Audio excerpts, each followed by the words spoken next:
Halo semua, salam semua, selamat semua. Omon-omon lagi bersama pakar pengangguran Proton yang sedang sedikit malas untuk berkonten dan akan melanjutkan konten-konten yang lalu mengenai tema-tema yang kemarin-kemarin masih berhubungan dengan perpolitikan di negara kita. Tapi dari apapun itu, itulah hasil daripada demokrasi. Ada yang bilang itu demokrasi yang kebablasan.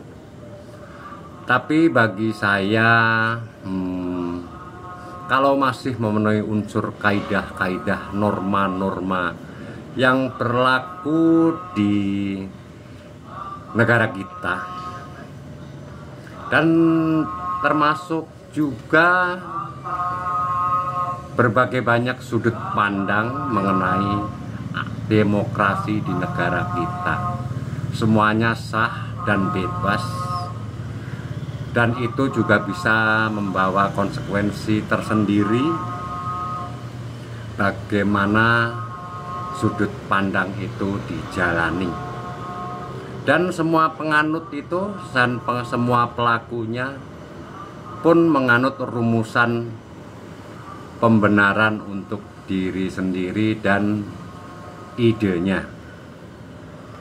Entah itu pembenaran, apakah itu pemaksaan untuk pembenaran. Dan itu sudah banyak kita dengar juga. Tapi itulah berdemokrasi di dalam perpolitikan negara kita. Dan saya akan sedikit mengulas atau mengomentari mengenai penugasan Pak Wapres kita, Mas Gibran Raka Buming Raka, di mana beliau seperti yang saya dengar di pemberitaan akan berkantor ataupun bertugas di Indonesia Timur, dan ada mungkin 3 menteri atau berapa menteri bahwa Pak Gibran tidak perlu berkantor di sana. Nah, itu yang akan Proton pakar pengangguran ini akan mengomentarinya. Menurut saya, untuk Mas Wapres ini mau berkantor dimanapun itu bebas, mau bertugas dimanapun di kawasan Indonesia Raya ini bebas, dan itu sudah menjadi bagian tugas beliau. Begitu ya, namanya wakil presiden itu sudah pasti akan mengerjakan visi dan misi dari presidennya, yaitu Pak Prabowo Subianto. Ini yang umum gitu. Dan kita juga itu kita sering dengar di berbagai media bagaimana sikap Mas Wapres kita terhadap Pak Presiden Prabowo Subianto, dan selalu menegaskan bahwa penugasan wakil presiden ini menjadi tugas menjalankan visi dan misi daripada Pak Presiden, begitu ya. Yang jelas visi misinya itu katanya menyejahterakan rakyat, dan saya sangat yakin itu. Tapi rakyat yang mana dulu? Yang kebagian yang mana, yang gak kebagian yang mana, pokoknya terima saja. Yang penting kita bisa mendengarkan bahwa selama ini ada beberapa kelompok yang dalam bahasa umumnya memframing Pak Wapres kita kurang berkompeten. Tapi menurut saya sangat jelas, sangat kompetitif juga, bisa bersaing kok itu nanti di tahun 2029 atau 2034 ya toh. Paling enggak saat ini ada pembelajaran bagaimana Gen Z, milenial, orang-orang muda, darah muda menjadi garda utama memimpin bangsa ini. Dan itu sudah dibuktikan oleh Mas Wapres kita gitu ya. Saya akan lanjutkan lagi mengenai beberapa kelompok yang selalu mengungkit masalah ijazah juga. Jadi pembahasan di sini kompleks pokoknya. Yang penting saya ngomong, saya ngonten, saya tidak akan terjerumus pada komentar-komentar yang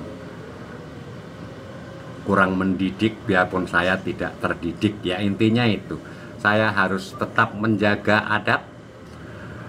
adat ketimuran katanya, sopan santun kita dalam bermedia, biar bagaimanapun kita harus tetap junjung tinggi, saling menghormati ide yang berseberangan dengan kita. Tetap kita harus apresiasi, biar bagaimanapun itu adalah produk daripada demokrasi. Terlepas itu orang yang dianggap dalam tanda kutip oposisi, dalam hal ini mungkin bisa jadi sudah jadi umum rupanya untuk kasus ijazah ini dalam kelompok pembenci. Dan yang kedua, kelompok yang mendukung.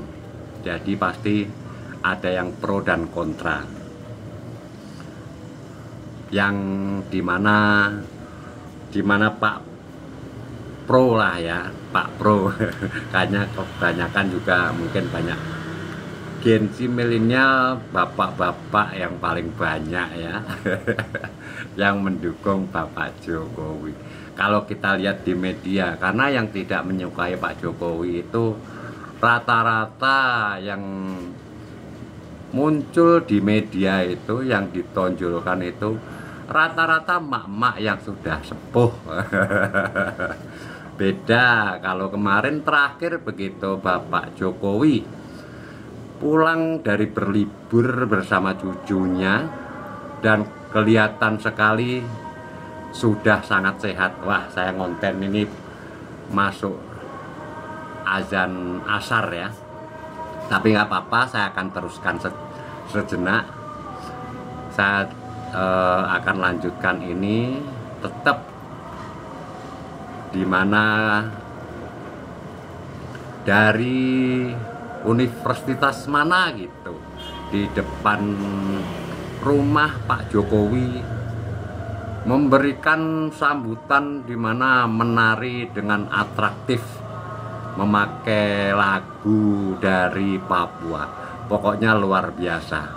Nah, itu juga banyak sekali, bahkan di tweet, di X ya, menjadi suatu cemoohan. Tapi ya itu hak mereka.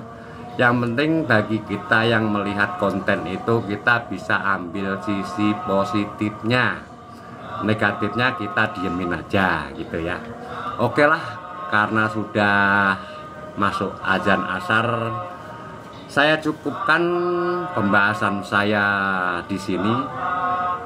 Dan yang dagang juga udah lewat. Maka dari itu akan saya tutup konten ini, akan saya lanjutkan konten berikutnya. Sekian dulu dari Broton, senang terus mau tahu, sip. NKRI Merdeka.